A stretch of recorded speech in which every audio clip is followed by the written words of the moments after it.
Hello guys, welcome to my channel Aditi Khatri Psychology Classes. Guys, we started class 12 Psychology and we have complete chapter 1 Variation in Psychological Attribute in detail.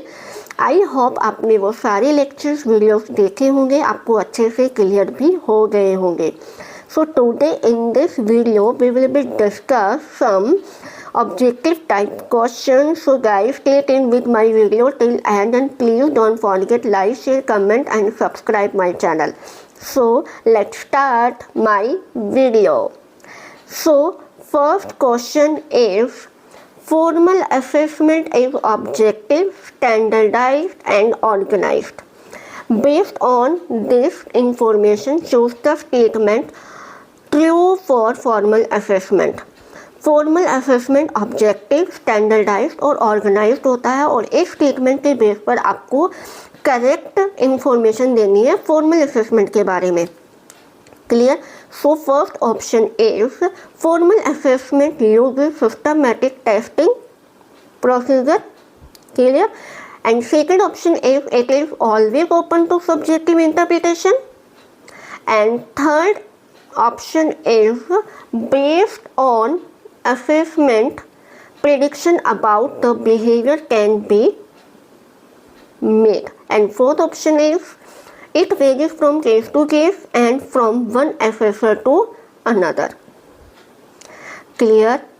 So आपका answer क्या होना चाहिए? Formal assessment में हम क्या करेंगे? Systematic testing को use करेंगे. साइकोलॉजिस्ट यहाँ पे सिस्टमैटिक वे से स्टडी करते हैं, सब्जेक्टिव इंटरप्रिटेशन नहीं करते जो इनफॉर्मल असेसमेंट में आती है. ठीक है? और हम बिहेवियर को प्रिडिक्ट करते हैं कि कैसा वो बिहेव करेगा.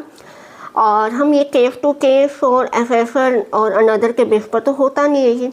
ये सारी इंफॉर्मेशन हमारे इनफॉर्मल में आती है. सो ऑप्शन सेकंड जो है आपके, वो आपके सारे कट हो जाएंगे. ऑप्शन ए, बी, डी और आपका करेक्ट आंसर होगा सी, ऑप्शन फर्स्ट और ऑप्शन थर्ड. क्लियर? जहाँ पे हम सिस्टमैटिक टेस्टिंग करते हैं और हम प्रिडिक्शन करते हैं. Clear? This was the first question. Clear? And second question is the approach considered intelligence as an aggregate of abilities. कौन सी अप्रोच है जिससे इंटेलिजेंस का as an aggregate of abilities बोला गया है? First option is triarchic, second option is psychometric, third option is primary mental abilities and fourth option is pass model. B option आपका correct होगा. Psychometric approach के अंदर हम intelligence as an aggregate of abilities की study करते हैं. किस में करेंगे हम? साइकोमेट्रिक अप्रोच के अंदर. Clear? And third question is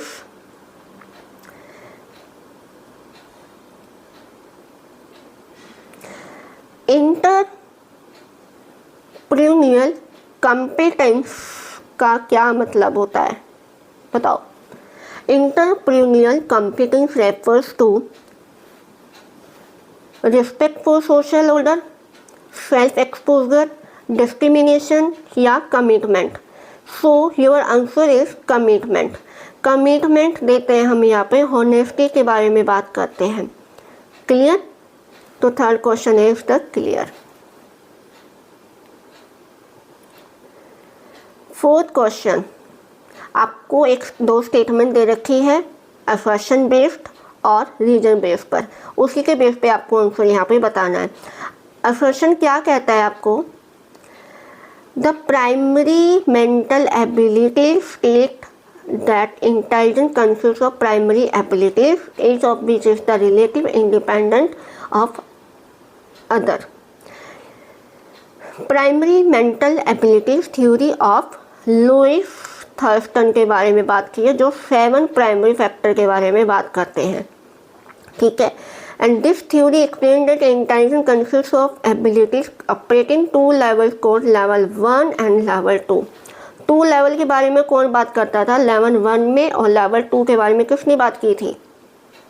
author Jensen ने, जो कॉग्निटिव कॉम्पिटेंस के बारे में और एसोसिएट लर्निंग के बारे में ये 2 लेवल बताते हैं, राइट। ये बात करते हैं। ऑप्शन क्या कहते हैं? Both assertion and reason true and reason is the correct explanation of A, and both assertion and reason are true but reason is not the correct explanation of A. Option C, assertion is the true but reason R is false. Option D, assertion A is the false but reason R is is true. Sorry. तो क्या होना चाहिए आपके according answer? मुझे comment section में बताओ कि आपके अकॉर्डिंग क्वेश्चन का क्या आंसर होना चाहिए। एग्जाम में भी आया हुआ है आपके, राइट। सो आपका आंसर होना चाहिए सी, क्योंकि आपकी असर्शन बिल्कुल सही कह रही है बट उसका रीजन तो सही नहीं बता रहा है। रीजन बताना है कि ए और आर दोनों रीजन सही बता रहे हैं तो हम बी ऑप्शन कर लेते, ठीक है, लेकिन आर तो सही एक्सप्लेन ही नहीं कर रहा उसको, ठीक है, तो एक तरह से वो स्टेटमेंट भी गलत है। तो ऑप्शन सी हमारा है उसका answer. Clear. Question number 5 refers to an individual underlying potential for acquiring skill। Individual का जो अंडरलिंग पोटेंशियल है वो उन स्किल्स को एक्वायर करता है, उसको हम क्या बोलेंगे? इंटेलिजेंस, पर्सनालिटी, इंटरेस्ट या एप्टीट्यूड। किसी पर्सन में बहुत पोटेंशियल है बट वो अपनी स्किल्स को एक्वायर ही नहीं कर रहा, जब उसको एक ऐसी अपॉर्चुनिटी या इन्वायरमेंट ट्रेनिंग प्रोवाइड कर दी जाए तो अपना जो भी पोटेंशियल होता है वो बाहर निकालता है ना, अपनी स्किल्स को एक्वायर करता है, उसको हम एप्टीट्यूड कहेंगे। उसको क्या बोलेंगे? एप्टीट्यूड बोलेंगे। सो आंसर 5th क्वेश्चन का आंसर आपका डी हो जाएगा, aptitude. Clear. Question number 6. Ria has a very high aptitude of verbal reasoning and is very much interested in reading, is more likely to succeed as A। Riya का verbal reasoning में very high aptitude है but उसका interest reading के अंदर है, इसको हम क्या बोलेंगे? Option A engineering, option B athlete, option C journalist and option D agriculturalist. So आपका आंसर हो जाएगा जर्नलिस्ट, ऑप्शन सी, ठीक है। क्यों हो जाएगा? क्योंकि उसका वर्बल रीजनिंग में भी और उसके रीडिंग में भी बहुत ज़्यादा इंटरेस्ट है। ना वो इंजीनियरिंग का है, ना वो एथलीट का है, ना वो एग्रीकल्चरलिस्ट, तो वो जर्नलिस्ट के ऑप्शन में आएगा। तो करेक्ट ऑप्शन होगा आपका 6। Question number 7. 2 factors of intelligence were given by Gardner, Spearman, Guilford या स्टर्नबर्ग। किसने 2 फैक्टर थ्योरी दी थी? 2 फैक्टर की बात कौन करते हैं? जी फैक्टर और एस फैक्टर के बारे में कौन बात करता है? हमारे स्पीयरमैन, चार्ली स्पीयरमैन, जो 1927 में ये थ्योरी देते हैं। क्लियर।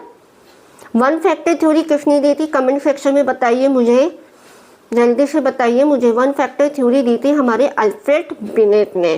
क्लियर। एक एमसीक्यू यहाँ पे आपका बन गया। Question number 8. What is the range of average IQ? Average IQ की रेंज क्या होती है? ठीक है, आंसर आपका आएगा 90 से 110 के बीच में एवरेज आईक्यू की रेंज होती है। Option B. 120 और 140 का जो एवरेज होता है वो आपसे एवरेज से भी सुपीरियर की रेंज में आते हैं, ये सुपीरियर होते हैं, गिफ्टेड, ठीक है। ये एवरेज से थोड़ा कम होते हैं, वेरी एवरेज, हाई एवरेज में आ जाएंगे ये, ठीक है। 105 से 115 और 110 से 120 ये हमारे हाई एवरेज में आ जाएंगे, ठीक है। ये वेरी एवरेज में आएंगे, वेरी हाई एवरेज में, सॉरी, एंड ये हाई एवरेज में आ जाएंगे। क्लियर। ऑप्शन बी हमारा 90 से 110 हो जाएगा, ऑप्शन ए करेक्ट हो जाएगा। Question number 9. Skills in forming visual images and pattern falls under. कि विजुअल इमेजेस और पैटर्न्स के हम अपनी स्किल्स को जो एक्वायर करते हैं, स्किल्स के थ्रू हम फॉर्म करते हैं, उसको हम क्या कहेंगे? Musical ability, special ability, linguistic ability, kinesthetic ability. जिसकी म्यूज़िक के प्रति एबिलिटी है उसको हम बोलेंगे लिंग्विस्टिक, लैंग्वेज का होता है, काइनेस्थेटिक बॉडी के रिलेटेड होता है, और स्पेशल क्या हो गया कि हम हमारे आसपास क्या स्पेस है उसके थ्रू हम विजुअल इमेजेस बनाते हैं, पैटर्न को फॉर्म करते हैं, ऑब्जेक्ट्स को फॉर्म करते हैं, उसको हम बोलेंगे स्पेशल एबिलिटी। इसको हम स्पेस से लर्न करेंगे। Clear? Option B special ability आपका करेक्ट आंसर होगा। Clear? Question number 10, Howard Gardner theory of intelligence known as. Howard Gardner की कौन सी थ्योरी है उसका नाम बताइए? Theory of multiple intelligence, option B triarchic theory, option C one factor theory, option D theory of primary mental abilities. So आपका answer होगा theory of multiple intelligence. Howard Gardner ने दी थी, जिसमें वो एक मल्टीपल इंटेलिजेंस बताते हैं, टाइप्स ऑफ इंटेलिजेंस बताते हैं, जिसमें कहा कि सिंगल एंटिटी नहीं है हमारी इंटेलिजेंस, उसमें एक टाइप्स ऑफ इंटेलिजेंस एग्जिस्ट होती है। ट्राइआर्किक थ्योरी में वो 3 टाइप्स ऑफ इंटेलिजेंस बताते हैं। वन फैक्टर में अल्फ्रेड बिनेट देते हैं, ठीक है, ट्राइआर्किक थ्योरी रॉबर्ट स्टर्नबर्ग देते हैं, याद रखना भाई, ठीक है। And theory of primary mental abilities जो लुईस थर्स्टन बताते हैं, 7 फैक्टर के बारे में बात करते हैं वो। Clear? So question number 11, what is the method of measuring intelligence questions. Means IQ को बताना है कि आईक्यू को हम कैसे मेजर करेंगे, उसका मेथड क्या है। So first is IQ is equal to MA plus CA into 100, option B MA is equal to CA by MA into 100, and option C MA into CA into 100, and option D IQ is equal to MA by CA into 100। So आपका answer होना होगा D, क्योंकि हम इसके through ही intelligence को assess करते हैं, MA by CA into 100। Clear? Question number 12, test is an example of non verbal test. कि नॉन वर्बल टेस्ट का एग्जाम्पल कौन से टेस्ट में आता है? Performance test, relevance progressive matrix test, culture based test या group test. Non verbal test कौन से टेस्ट होते हैं भाई? कमेंट सेक्शन में बताइए मुझे। अपने पढ़े हुए ना अच्छे से नॉन वर्बल टेस्ट के बारे में, जल्दी से मुझे कमेंट सेक्शन में बताओ कि टेस्ट जो है नॉन वर्बल का, अभी फ़िलहाल हम बात करेंगे एग्जाम्पल की। रेलेवेंस प्रोग्रेसिव मैट्रिक्स टेस्ट जो होते हैं ये हमारे नॉन वर्बल टेस्ट का एग्जाम्पल है। क्लियर? नॉन वर्बल टेस्ट क्या है मुझे कमेंट सेक्शन में बताओ जल्दी से। क्लियर? हमारा पहले क्वेश्चन यहाँ पे हो गया। Question number 13, the test which contains a number of wooden block. Wooden block कौन से टेस्ट का आता है? कोर्स ब्लॉक डिजाइन टेस्ट होते हैं, कल्चर फेयर टेस्ट होते हैं, या इंटेलिजेंट टेस्ट होते हैं, या रेलेवेंस प्रोग्रेसिव टेस्ट होते हैं। So your answer is Kohs block design test. ये हमारे वुडन ब्लॉक के होते हैं। क्या करते हैं, यहाँ पे ब्लॉक देख लिए जाते हैं कि आपको ऐसे ऐसे ब्लॉक्स बनाने हैं, राइट। सो क्वेश्चन नंबर 13 यहाँ पे कंप्लीट होता है। Question number 14, a person who is generally aggressive. एक पर्सन है जो हमेशा जनरली एग्रेसिव रहता है, may behave in submissive manner in the presence of her is top boss. The kind of behavior shown by him is affected. कि एक ऐसा person generally aggressive nature में रहता है, सबमिसिव मैनर में, अब अपने बॉस के सामने किस तरीके का बिहेव करेगा और जिससे उसका बिहेव अफेक्टेड होगा, उसको हम क्या बोलेंगे? Most important question for very short for MCQ question. Clear? तो first option is assessment, second option is situationism, third option is intelligence and fourth option is personal trait. So आपका answer होगा situationism. Situation हमारे behaviour को effect करती है according to psychologist, कि अगर हम में बहुत ज़्यादा गुस्सा आ रहा है फिर भी हमें अपने बॉस के सामने एक सबमिसिव मैनर में रहना पड़ता है ना। तो इसकी वजह से क्या है, सिचुएशन ऐसी है कि हम चाह कर भी वहाँ पे अपना एंगर, अपना फ्रस्ट्रेशन को बाहर नहीं निकाल सकते। क्लियर।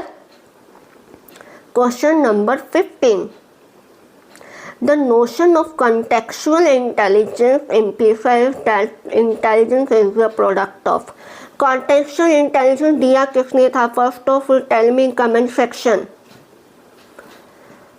किसने दिया था? जल्दी से बताओ मुझे कमेंट सेक्शन में। contextual intelligence दिया था हमारे रॉबर्ट स्टर्नबर्ग ने, जो 3 टाइप्स ऑफ इंटेलिजेंस के बारे में बात करते हैं, right. So intelligence is the product of, culture का प्रोडक्ट होता है हमारा इंटेलिजेंस, जहाँ पे हमने कल्चर और इंटेलिजेंस की स्टडी की थी, राइट। इंटेलिजेंस नहीं हो सकता, गिफ्ट नहीं हो सकता, ना ही परफॉर्मेंस हो सकता। तो आंसर क्या आएगा आपका? कल्चर। क्लियर।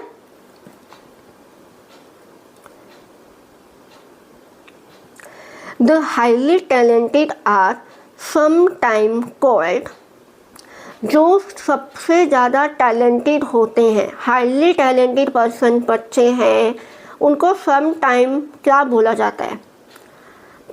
प्रोडिगिस, गिफ्टेडनेस, टैलेंटेड या इंटेलेक्चुअल गिफ्टेड। टैलेंट में और गिफ्टेडनेस में डिफरेंस होता है। क्लियर। हमने डिस्कस किया हुआ है अच्छे से, नहीं पता तो आप वीडियो जाके देख सकते हो लेक्चर में। क्लियर। तो यहाँ पे हाईली टैलेंटेड बोलेंगे हम, सम टाइम को प्रोडिगिस को बोलेंगे, सम टाइम टैलेंटेड होते हैं प्रोडिगिस। आंसर ए हो जाएगा। Clear. Question number 17, who have developed a battery of test. ये टेस्ट के नेम आपको लर्न करने, आई होप आपने अच्छे से लर्न कर लिए होंगे, ठीक है। How have develop a battery of test known as the cognitive assessment, CAS, battery of test, ठीक है। ये किसने डेवलप किया था? Das and Naglieri, JP Das, Naglieri and Kirby 1994, Robert Sternberg या स्पीयरमैन। कौन से साइकोलॉजिस्ट ने दिया था? दास एंड नेगलेरी ने बैटरी ऑफ टेस्ट को, जिसको बोला गया है कॉग्निटिव असेसमेंट सिस्टम, ठीक है, दास एंड नेगलेरी ने ये टेस्ट डेवलप किया था। Clear. Question number 18, when MA is equal to CA and IQ is equal to क्या होगा? जब हमारी MA जो मेंटल एज और क्रोनोलॉजिकल एज दोनों इक्वल हो तो हमारा IQ भी क्या होगा? 50 होगा, 70 होगा, 200 होगा और 100 होगा। क्या होगा? 50, 70 नहीं हो सकता, ये कैंटी कर दो, क्योंकि ये बिलो हमारी एवरेज से भी कम आते हैं, तो वो इंटेलेक्चुअली डिसेबल हैं, ठीक है। 200 ये हमारी इंटेलेक्चुअल गिफ्टेड में आ जाएगा, तो बचा कौन? 100 हमारा, अगर हमारी MA और CA दोनों इक्वल है तो हमारा IQ भी 100 इक्वल होगा। क्लियर। तो ऑप्शन बी 100 हमारा करेक्ट आंसर है। Question number 19, if dash a method in which a person provides factual information about herself or himself, himself and or opinion, belief etc that he hold। ऐसा कौन सा method है जहाँ पे person अपनी factual information खुद के बारे में बताता है, खुद के ओपिनियन बताता है, बिलीफ बताता है, क्या थिंकिंग है, क्या कॉग्निशन, कैसा डिसीजन है, सब कुछ वो होल्ड करके रखता है। उसको हम क्या कहेंगे, कौन सी मेथड बोलेंगे? असेसमेंट, इंटेलिजेंस, वैल्यू या सेल्फ रिपोर्ट? हम उसको बोलेंगे सेल्फ रिपोर्ट। ऑप्शन सी हमारा करेक्ट हो, क्योंकि हम खुद के बारे में इंफॉर्मेशन प्रोवाइड कर रहे हैं, इसलिए ऑप्शन सी हमारा करेक्ट आंसर होगा। Clear. Question number 20, dash in the 19 found that person with high IQ were not necessarily creative। 1920s में कौन से साइकोलॉजिस्ट ने ये फाइंड आउट किया कि पर्सन का हाई IQ हमारे क्रिएटिव होना ज़रूरी नहीं है। जिन पर्सन का क्रिएटिव हाई IQ है ज़रूरी नहीं है वो पर्सन क्रिएटिव है। किसने बोला था? टर्मन ने, JM होजा ने, FM मोहिते ने या बिनेट ने? सो योर आंसर इज टर्मन ने कहा कि अगर किसी पर्सन का IQ हाई आ रहा है ज़रूरी नहीं है वो क्रिएटिव है। अगर कोई पर्सन क्रिएटिव है तो उसके लिए ज़रूरी नहीं है कि उसका इंटेलिजेंस IQ लेवल हाई हो। ठीक है, ना इंटेलिजेंस के लिए क्रिएटिव नेसेसरी, ना क्रिएटिविटी के लिए अपनी इंटेलिजेंस ही नेसेसरी है। ये बात बोली थी हमारे टर्मन ने। क्लियर? ऑप्शन ए हमारा करेक्ट आंसर होगा।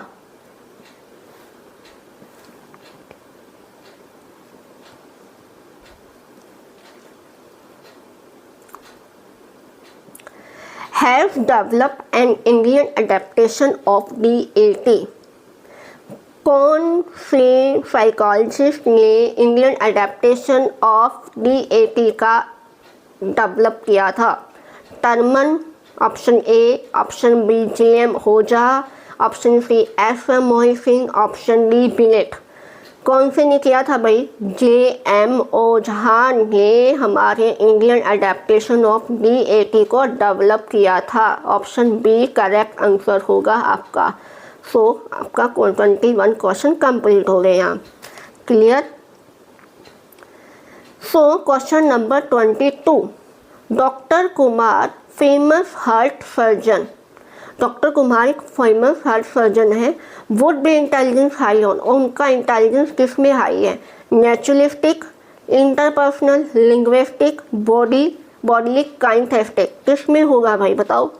हार्ट सर्जन की बात हो रही है, बॉडी से रिलेटेड बात हो रही है, तो सिंपल आंसर हो जाएगा हमारा डी बॉडीली काइंथेस्टिक। इंटरपर्सनल हमारे हम दूसरे पर्सन के साथ जब इंटरेक्ट करते हैं। ठीक है, नेचुरलिस्टिक जो नेचुरली वर्ल्ड का होता है, लिंग्विस्टिक जो लैंग्वेज से रिलेटेड होता है। तो बचा कौन था? बॉडीली काइंथेस्टिक। बात किसकी हो रही है? हार्ट सर्जन, बॉडी से रिलेटेड बात हो रही है। तो इनका इंटेलिजेंस हाई किस में है? बॉडी काइंथेस्टिक में। सो ऑप्शन डी हमारा करेक्ट आंसर होगा। Clear? Option D correct answer है।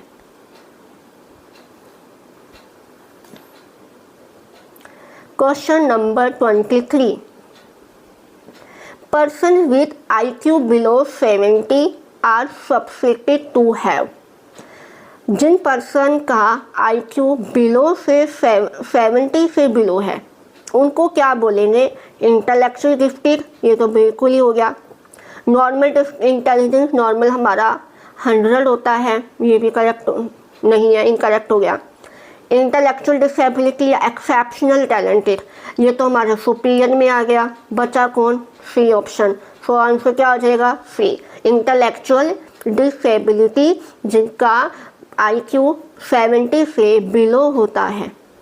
ठीक है, ऑप्शन सी क्या हो जाएगा? करेक्ट हो जाएगा। क्लियर? ऑप्शन सी करेक्ट हो जाएगा। Question number 24, who classified intellectual traits into 3 dimensions: operations, contents and product। ये ऑपरेशन वो नहीं है जो चीरफाड़ कर रहा है डॉक्टर, राइट? तो इसको वो मत लेना ऑपरेशन, जो साइकोलॉजिस्ट ने बताया वो वाला operation. Clear? Who classified 3 traits किसने बताए हैं उस डायमेंशन को? Operation, content and product. ये तीनों ट्रेट बताए हैं। कौन से साइकोलॉजिस्ट ने बताए हैं? Arthur Jensen, JP Guilford, Louis Thurstone और स्टर्नबर्ग। आर्थर जेंसन ने तो 2 लेवल बताए थे, है ना? JP गिलफोर्ड ने ये बताया। आंसर क्या आएगा आपका? JP गिलफोर्ड जो 3 ट्रेट को इंटेलेक्चुअल ट्रेड को 3 डायमेंशन में कन्वर्ट करते हैं, ऑपरेशन, कंटेंट और प्रोडक्ट, जिनको 6x5x6 इस तरह का क्या है टोटल 180 सेल्फ वगैरह फैक्टर बताते हैं वो, ठीक है। लुईस थर्स्टन ने 7 फैक्टर की बात की थी, उस रॉबर्ट स्टर्नबर्ग ने 3 टाइप्स ऑफ इंटेलिजेंस के बारे में बताया था, होलिस्टिक वे में बताई थी कि इनकी थ्योरी क्या है, होलिस्टिक है, ठीक है। सो आंसर हमारा क्या हो जाएगा, बी हमारा आंसर करेक्ट है। Clear. Question number 25, who pioneered the construction of intelligence test in Hindi. Hindi में जो टेस्ट कंस्ट्रक्ट किया गया है वो कौन पायनियर्ड है, कौन है वो person, C B Rice, F M Mohsin, F Jalota, M C Joshi, जिन्होंने हिंदी टेस्ट को एडप्ट किया था, कौन है वो, ऑप्शन बी आपका करेक्ट होगा, एफ एम मोहसिन ने आपका इंटेलिजेंस टेस्ट को हिंदी में कंस्ट्रक्ट किया था, ठीक है। सो ऑप्शन नंबर बी हमारा करेक्ट आंसर है। सो question number last 26, who defined intelligence as the ability to judge well, understand well and reason well। judge well, understand well और reason well किसने डिफाइन किया intelligence को, तो option A Binet, option B Wechsler, option C Sternberg और option D Terman. किसने हमारे intelligence को define किया है, इस डेफिनेशन को, जज well, understand and reason well. ये तीनों चीज़ें जब आपको बता दी जाती है, जो पर्सन जज करने में बहुत अच्छा है, चीज़ों को अंडरस्टैंड मतलब पूरे वर्ल्ड को लेकर अंडरस्टैंड बहुत अच्छा है, थिंक भी रैशनली कर रहा है, मतलब सब चीज़ें। लेकिन यहाँ पे 3 चीज़ों को डिफाइन किया गया है कि जो पर्सन अच्छे से जज कर रहा है, अंडरस्टैंड कर रहा है और रीजन अच्छे से दे रहा है, ठीक है, रीजनिंग बहुत अच्छे से कर रहा है। ये किसने डिफाइन किया इंटेलिजेंस को, ऑप्शन ए आपका करंट हो जाएगा, अल्फ्रेड बिनेट ने इस इंटेलिजेंस को डिफाइन किया है। क्लियर, आगे समझ में। सो आज का लेक्चर हमारा यहीं पर फिनिश होता है। आई होप आपको अच्छे से ये 26 क्वेश्चन क्लियर हो गए होंगे, आपने साथ के साथ इन क्वेश्चन को आंसर भी किए हैं, और मैं चाहती हूँ आप एक बार वीडियो को फिर से देखें, क्वेश्चन को रिपीट करें, प्रैक्टिस करें। जितने आप एमसीक्यू की क्वेश्चंस की आप सिंपल पेपर वगैरह करोगे, प्रैक्टिस करोगे तो आपको अच्छे से क्लियर हो जाएगा। सो गाइस, मिलते हैं हमारी नेक्स्ट वीडियो में। एनसीईआरटी क्वेश्चंस में करवाने वाली हूँ अपनी नेक्स्ट वीडियो में। सो गाइस, तब तक bye bye, have a nice day.